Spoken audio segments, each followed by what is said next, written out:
எப்படி நீ வணங்குவ? உன்னைய கவனிக்கிறது கடமை, தூக்கம் கடமை, ரெஸ்ட் கடமை, ஓய்வு கடமை, அதெல்லாம் கடமை இருக்கும் பொழுது நீ எப்படி 24 வணங்குவ? தத்துவத்தையும் சொல்லிவிட்டு இஸ்லாம் என்ன பண்ணுதுன்னு கேட்டா, வெறும் தத்துவம் சொன்னா பத்தாது, எப்பவுமே மாற்று வேலையை கொடுக்கணும், மாற்று பரிகாரம் ஆல்டர்னேட்டிவ் கொடுக்கணும். இல்லாட்டி திருப்பதி செஞ்சுக்கிட்டு தான் இருப்பான். இதை செய்யாதன்னு சொல்லிட்டா அவனை டைவர்ட் பண்ணி விடணும், வேற ஒண்ணு இல்ல.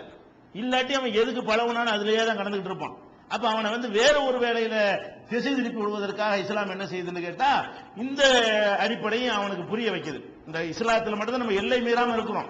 இஸ்லாம் அது முழு அளவுக்கு இல்லாட்டாலும் ஒரு அளவுக்கு நம்மள்ட்ட என்ன இருக்குது, சொல்லி சொல்லி சொல்லி சொல்லி உள்ள உட்கார்ந்து இப்படி போயிடக்கூடாது, இதெல்லாம் நம்ம கடமை என்று சொல்லப்பட்டதுல இஸ்லாம் தனித்து விளங்குது. எப்படி சொல்லுதுன்னு பாருங்க.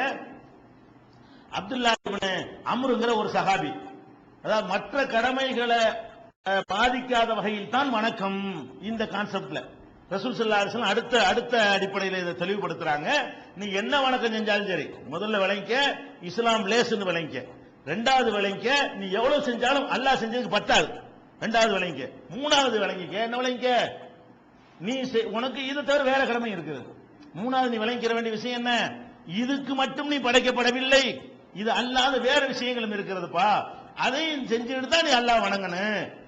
இதனால அது பாதிச்சிடக்கூடாது, அதனால இது பாதிச்சிடக்கூடாது என்று ஒரு பேலன்ஸான ஒரு அறிவுரையும் இஸ்லாம் சொல்லுகிறது. எப்படி சொல்லுகிறது கேட்டா, அப்துல்லா இப்னு அம்ருன்னு ஒரு சஹாபி இருக்கிறாங்க. அப்பதான் புதுசா கல்யாணம் பண்ணவர். அப்ப மனைவி வீட்டில இருந்து கம்ப்ளைண்ட் வருது. புதுசா கல்யாணம் பண்ணவர்கிட்ட பத்தி அவங்க மனைவி தரப்புல இருந்து, மாமனார் குடும்பத்தில இருந்து என்ன செய்யுது, புகார் வருது. என்ன புகார் வருது, குடிக்கிறாரு, குமானம் போடுறாரு, அப்படி புகார் வரல. ஒரே மூலிகை கிடக்கிறாரு இபாதத்துல. புகார் என்ன வருது, ஒரே ராத்திரி பகலா வணக்கம் இப்படி இருக்கிறாரு. ரசூல் ஸல்லல்லாஹு அலைஹி வஸல்லம் என்ன செய்யறாங்கன்னா, அவரை சந்திக்க நேர புறப்பட்ட வீட்டுக்கு போறாங்க. இந்த மாதிரி ஒரு ஆளை பத்தி கம்ப்ளைண்ட் வந்தவனே நேர அவர் வீட்டுக்கு போய் கேட்கிறாங்க.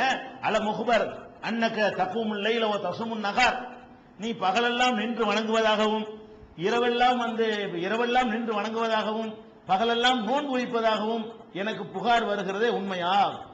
இது ஒரு பாவம் மாதிரி விசாரிக்கிறாங்க. எதை விசாரிப்போம், நீ தண்ணி அடிக்கிறதா புகார் வருது, நீ சீட்டு விளையாடுறதா புகார் வருது, நீ திருடுறதா புகார் வருது, நீ லஞ்சம் வாங்கினதா புகார் வருதுன்னு சொல்றது கேள்விப்பட்டிருக்கிறோம். அல்லாஹ்வுடைய ரசூல் எதை புகாருங்கிறாங்க, நீ இன்னமும் எப்ப பார்த்தாலும் தொழுவுறியாமல, நீ எப்ப பார்த்தாலும் நம்ம பாவத்தை விசாரிக்கிற மாதிரி இதுக்கா மெனக்கிட்டு போறாங்க. போய் என்ன செய்யறாங்க, அலம் முகுபர் எனக்கு சொல்லப்படுகிறது, அன்னக தக்கூமுல் லைல நீ இரவெல்லாம் நின்று வணங்குவதாகவும் தசுமுன் நகார் பகலெல்லாம் நோன்பு நோற்பதாகவும் சொல்லப்படுகிறது என்று கேட்டவுடனே அவர் என்ன செய்யறாரு, இன்னி அஃபலுதாலிக்கு, ஆமா அல்லாஹ்வுடைய தூதரே நான் அப்படித்தான் செய்யறேன், தப்பு இல்லைன்னு நினைச்சுக்கிட்டு அவர் சொல்றாரு. அதான் அப்படித்தான் செய்யறேன், நான் இப்ப பார்த்தாலும் நோன்பு தான் வைக்கிறேன், நான் இப்ப பார்த்தா தொழுது தான் இருக்கிறேன், கரெக்ட் தான் அது அப்படிங்கிறாரு. அப்ப ரசூலுல்லாஹ் சொல்றாங்க, இன்னக இதா ஃபால்ததாலிக்க, இந்த மாதிரி நீ நடந்து கொண்டால் ஹஜமத் ஐனுக, உன் கண்கள் பழுதடைந்து விடும். கண்ணுக்கு உரிய ரெஸ்ட் கொடு, தூங்கல என்று சொன்னா கண்ணு நாசமாகிவிடும். நபிகத்து நப்சுக, உன்னுடைய ஆத்மா பலவீனப்பட்டு விடும்.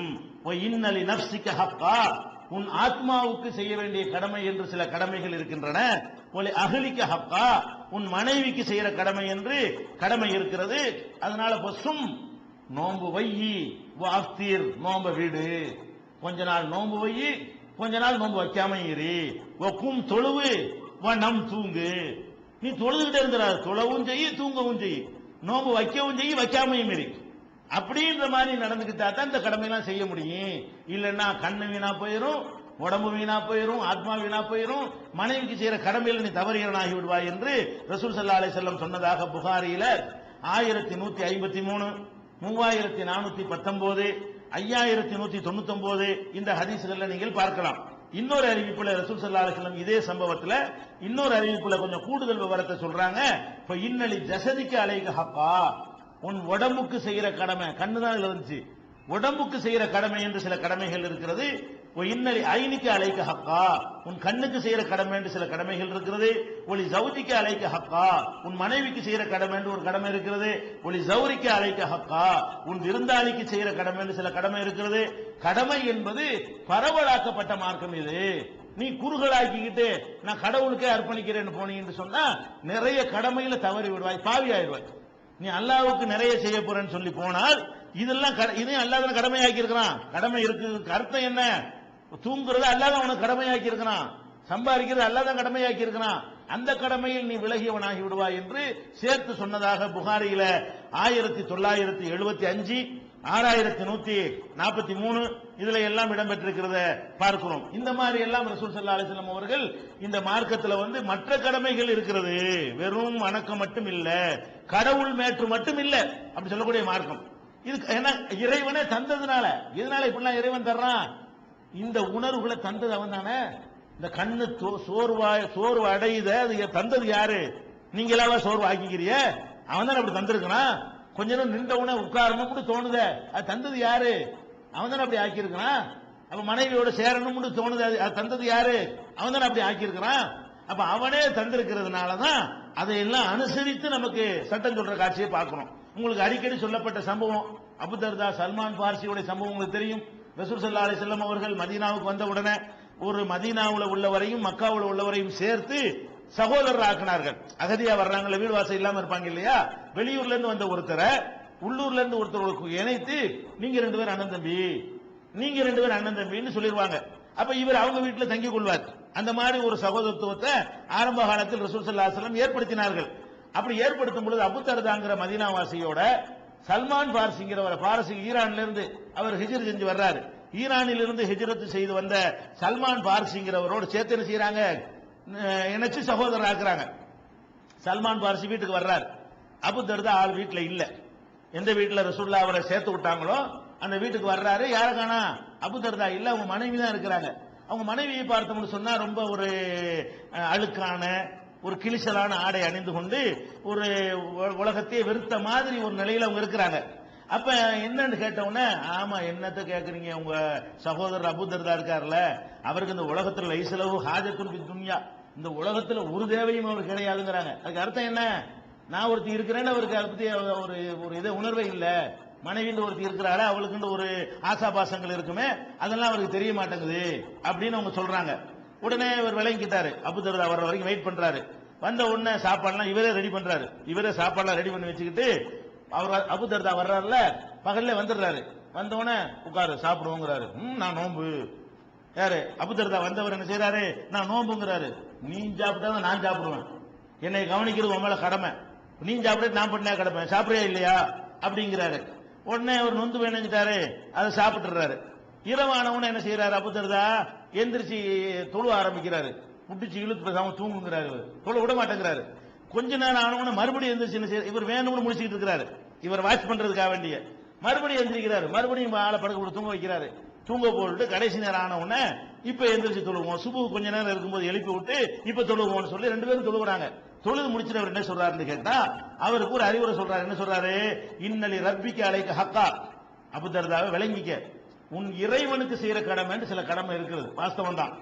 அதே நேரத்தில் ஒரு நப்சிக்கு அலைக்க ஹக்கா, உனக்கு செய்யற கடமையும் இருக்கிறது. ஒரு அகிலிக்கு அலைக்க ஹக்கா, உன் குடும்பத்துக்கு செய்யற கடமையும் இருக்கிறது. குல்லதி ஹக்கின் ஹக்கஹு, அவரவர் கடமை அவரவருக்கு செய். அல்லாஹ்வுக்கு செய்யற கடமை அல்லாஹ்வுக்கு செய், பொண்டாட்டிக்கு செய்யற கடமையை பொண்டாட்டிக்கு செய், பிள்ளைக்கு செய்யற கடமையை பிள்ளைக்கு செய் அப்படின்னு சொல்லி ரசூல் சல்மான் பார்சி அபூ தர்தாவுக்கு அறிவுரை சொல்றாங்க. இவருக்கு கேட்கல.